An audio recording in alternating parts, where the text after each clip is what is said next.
Hello friends, welcome to sports allrounder YouTube channel. Football தான் என்ன, திடீர்னு ஃபுட்பால் தான் நிறைய பேர் கேட்டிங்க. என்ன சார் கபடி கிரிக்கெட் விட்டு உங்களுக்கு ஒன்றுமே தெரியாதா? பேசுங்க, மேட்ச் இருக்குது நாளைக்கு இந்தியா வர்சஸ் கத்தார், அதை பற்றி பேசுங்கன்னு. ஸோ நான் தெரிஞ்ச விஷயத்த ஷேர் பண்ணிக்கிறேன். எனக்கு தெரியாத விஷயத்தை தான் நீங்களும் சொல்லுங்கள். FIFA world cup qualifying round நடந்துகிட்ருக்கு, உங்களுக்கு தெரியும். அது நாளைக்கு India versus Qatar, important match for India. ஏன்னா குரூப் ஏல இருக்கும். நம்ம கத்தார் ஃபர்ஸ்ட் பிளேஸில் இருக்குது 13 பாயிண்டில், India second place 5 point, Afghan third place 5 point, Kuwait fourth place 4 பாயிண்டில். கத்தார் ஆல்ரெடி குவாலிஃபை ஆகிட்டாங்க. ஏன்னா டாப் 2 தான் குவாலிஃபை ஆகும். தேர்ட் ரவுண்ட் இருக்குது, செகண்ட் ரவுண்ட் நடக்குது. ஸோ அதனால் very very important match for India நாளைக்கு, இந்தியா வர்சஸ் கத்தார். எங்கே நடக்குதுன்னு கேட்பீங்க? வேர்ல்டு கப்பு 2026 வந்து கனடா, USA, மெக்சிகோ 3 பேரும் சேர்ந்து நடத்த போகிறாங்க.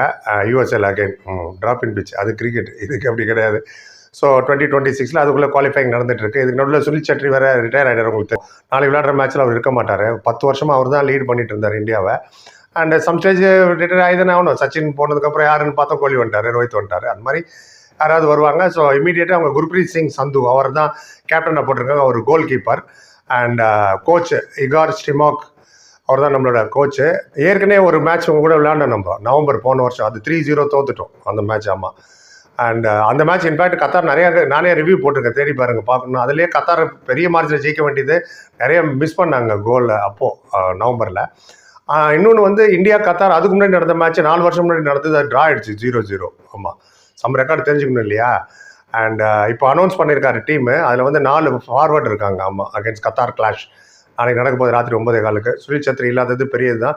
சுனில் சத்ரியோட ஃபர்ஸ்ட் இன்டர்நேஷனல் கோலில் ஒரு 20வது வயசு ஆச்சு. எதுக்கு சொல்கிறேன்? இப்போ 4 அனௌன்ஸ் பண்ணாங்களா, அதில் 2 பேர் 22 வயசு.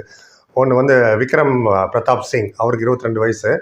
அப்புறம் இன்னொருத்தர் வந்து லல்ஹல்ஹான் சங்கா, அவருக்கு 22 வயசு. ஸோ இந்த விக்ரம் சிங் பார்த்தீங்கன்னா ஒரு எமர்ஜிங் பிளேயர் வேறு. ரீசெண்டாக நிறைய எக்ஸ்பீரியன்ஸ் இருக்குது. டொமஸ்டிக் விளையாடி 9 கோல் ஒரு 5 அசிஸ்ட் பண்ணார். லோக்கல் மேட்சஸ்லாம் மும்பை சிட்டிக்கு விளையாண்டவர்.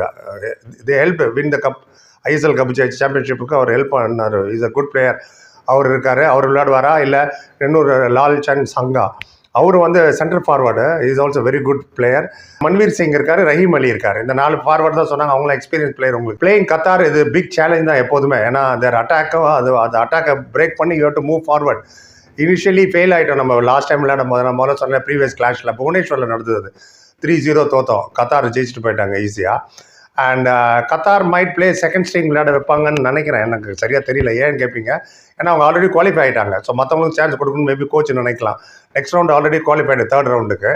அண்ட் அவங்களோட ஹெட் கோச் வந்து மார்க்வெல் லோபஸ், அவர் வெரி அப்செட்டாக இருந்தார் ரீசெண்டாக. ஏன்னு கேட்பீங்க?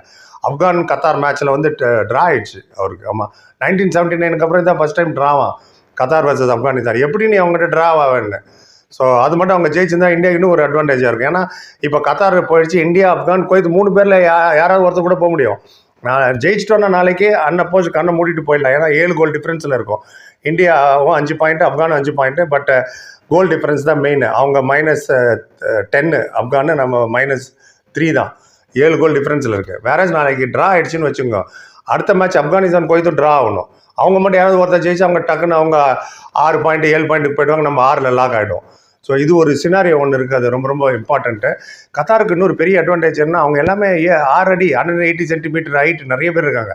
ஏரியல் அட்வான்டேஜும்பாங்க, இந்த பால்கள்லேருந்து படம் பார்க்குற மாதிரி அப்படி மேலேருந்து பார்க்கலாம். அவங்க நம்ம கிட்ட வந்து மன்வீர் சிங் மட்டும்தான் 6 அடிக்கு மேலே இருக்கிறார். அவர் 180 சென்டிமீட்டரில் இன்டர்நேஷ்னல் எக்ஸ்பீரியன்ஸ் இருக்குது கொஞ்சம் மன்வீர் சிங்க்கு. Rahim Ali has ability to attack.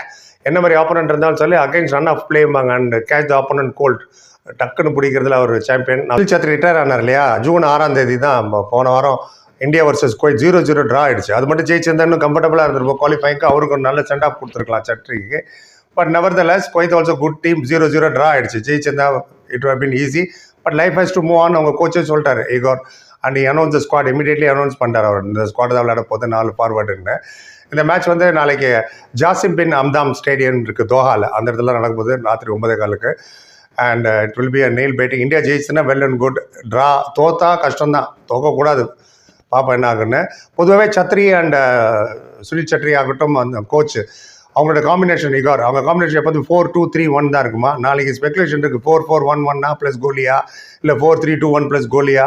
நாளைக்கு தான் தெரியும். கொஞ்சம் அப்படியே ரிசர்வ்டாக வச்சுருக்காங்களா, மேபி நாளைக்கு ப்ரெஸ் கான்ஃபரன்ஸ் சொன்னாலும் சொல்லுவாங்க. இப்போ இந்தியா குவாலிஃபை ஆகிறதுக்கு என்னென்ன பண்ணணுன்றதும் கடகடன்னு சொல்லிடுறேன். குவாலிஃபைங் எப்படின்னா, அந்த குரூப்லேருந்து 2 டீம் குவாலிஃபை ஆகும். கத்தார் ஆல்ரெடி சொல்லிட்டேன் இல்லையா? தேர்ட் ரவுண்டு ஒன்று நடக்க போகுது. அதில் 2 டாப் 2 ஃபினிஷ் பண்ணுறவங்க 4th ரவுண்டுக்கு போவாங்க. And that is very important. And நீங்கள் லேட்டராக நீங்கள் பார்த்தீங்கன்னா third round fourth round 18 team விளையாடும் ஏஷியா சார்பில். அதுலேருந்து 4 டீம் தான் வேர்ல்டு கப்பை விளையாட முடியும். ஸோ இதை ஜெயிச்சா மட்டும் தேர்ட் ரவுண்டும் போகணும் நம்ம. அதுக்கப்புறமும் நிறைய பயணங்கள் தொடரும்.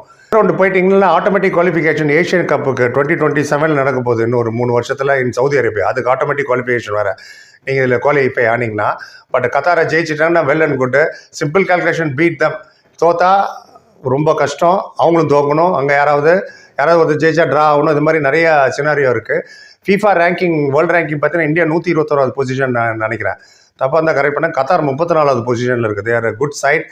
And defeat might end qualification chance. தோக்கவே கூடாது. ட்ரா இல்லைன்னா கோ ஃபார் அ வின். ஈஸியாக சொல்லிடுற நீ அப்படிம்பீங்க. என்ன பண்ணுறது? I'm telling the equation formula. இதுதான் அதோட formula. Don't lose that match. Either draw வின்னா well and good or direct qualification. Asian champion வேறுங்க இவங்க Qatar. Not an ordinary team. It's a very good side. Asian cup ரீசெண்டாக நடந்த ஜனவரியில். அதில் அவங்க தான் ஜெயிச்சாங்க. இது வரைக்கும் இந்தியா 6 வாட்டி தோற்றுருக்கு இந்த ஏஷியன் குரூப் மேட்ச்சில் 2 எடிஷனாக. கத்தாரை நம்ம ஜெயிச்சதே கிடையாது. இது மாதிரி வேறு சொல்லி பயமுத்துறாங்க எல்லாரும்.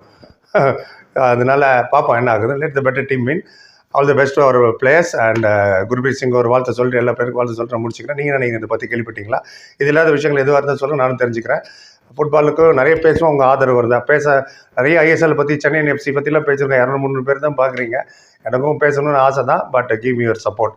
எல்லாருக்கும் ஷேர் பண்ணி விடுங்க. ஃப்ரெண்ட்ஸு, தெரிஞ்சவங்க தெரியாதவங்க எல்லாருக்கும். We will keep speaking. Thank you so much for வாட்சிங். சந்திக்கிறேன். நன்றி, வணக்கம்.